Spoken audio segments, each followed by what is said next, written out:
All right, here we are for Unit 7, Lesson 4 homework.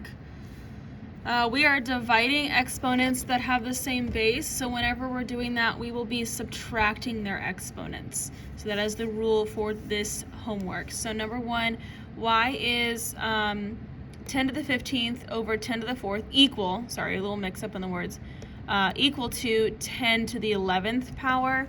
So you could explain that 10 to the 15th over 10 to the 4th would equal 10 to the 15th minus 10 to the 4th. You could even show that by writing it 15 tens, but you know that's not super preferred. But the most thing I want to see is the recognition that you just need to subtract their exponents, and 15 minus 4 equals 11, so 10 to the 11th is equal to 10 to the 15th over 10 to the 4th. Okay, they're equal because you can subtract these two exponents and you'll get 10 to the 11th. Evaluate here just means solve, so on the top we're multiplying, so we can add these exponents together, so that would be 10 to the 6th on top over 10 to the 0. Well, 6 minus 0 is just 6, so the answer is 10 to the 6th power. That would equal 6 zeros. 2, 3. So it would be 1 million. Okay, here we have 10 to the 8th over 10 to the 4th. We can subtract those two. We'll get 10 to the 4th times 10 to the 5th. When you're multiplying, you can add the two together, so you'll get 10 to the 9th. That will be with 9 0, 1 2 3 4 5 6 7 8 9. Okay, and that looks like 1 billion. Okay, here we have quite some stuff on top, so let's just deal with the top of that fraction. They're multiplying and they have the same base, so we can add all the exponents together. 7 plus 5 is 12.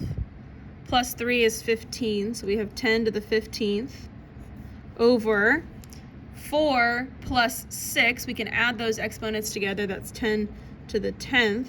That's going to be 15 minus 10. That will give us a resulting 10 to the 5th. So it has 5 zeros.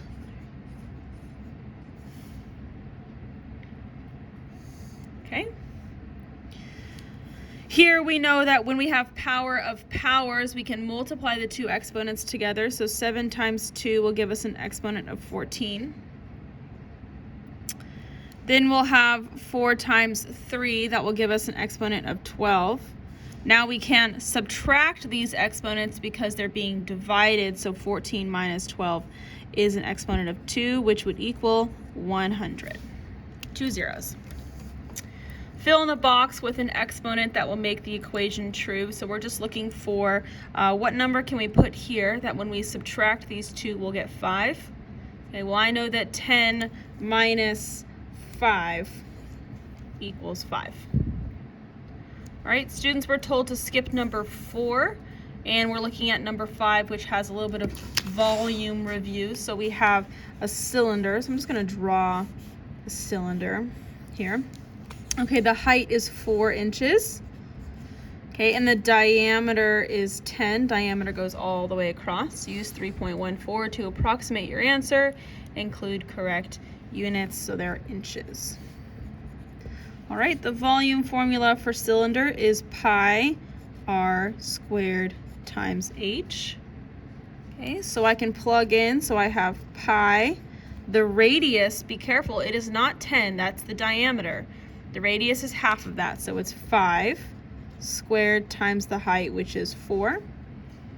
Okay, that would be 25 times 4, which is 100. So we'll have pi times 100. When you put that into your calculator, you should get a total of 314 inches cubed.